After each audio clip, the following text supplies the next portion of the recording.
yang penting, lu kan bikin statement pada saat dulu di kick striking itu pada saat tidak ada draw. Dan kemudian kalau ada apa ilegal 12 to 6 elbow kemarin yang dilakukan Putra,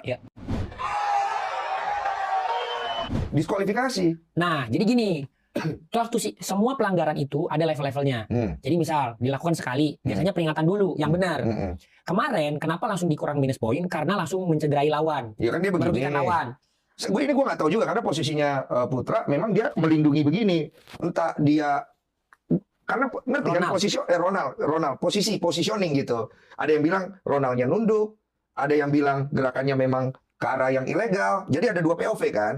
Nah, tapi kan akhirnya itu dianggap illegal movement kan saat itu, makanya dikurangin. Kenapa nggak didiskualifikasi itu pertanyaannya? Kalau dia, ini kalau dari sisi gue sebagai penonton ya, bukan promotor ya. Kalau dia melakukan sekali lagi, itu ada hak untuk bisa didiskualifikasi.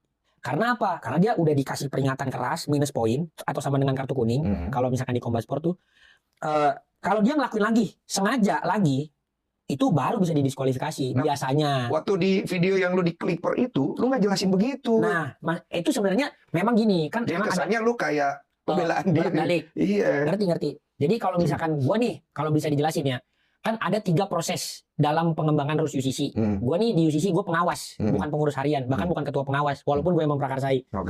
Jadi yang pertama itu adalah pas emergency press con, itu ada sedikit peragaan, yang dimana setelah itu pun masih diubah juga sampai ke press con Beyond Combat Showbiz 5, dimana waktu itu kalau kalian mau tahu, memang elbow-nya itu cuma boleh begini, side sama front elbow, sama begini. Ya. Jadi kalau crossing gini nggak boleh. Dulu pas Beyond 5 nggak bisa ya? Nggak bisa. Pas Beyond 5 nggak bisa. Oke, jadi cuma 2 gerakan ini. Iya, pas Beyond 5. Tapi kita baru sadar nih pas lagi udah main, walaupun nggak ada yang melanggar ya, tapi itu jadi bikin susah ngelihatnya. Satu-satunya elbow yang paling bisa dilihat jelas kan misalkan gini ya, waktu itu kita mau nilai yang begini sama yang begini dikit aja kan udah susah.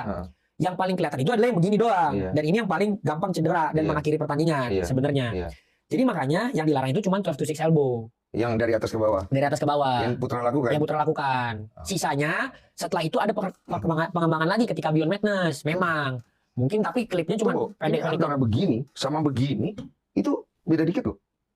Tuh ini kan begini. Ya. Kalau begini beda damage-nya itu. Ini legal nggak? Legal. Sekarang nih dari bawah ke atas gini legal.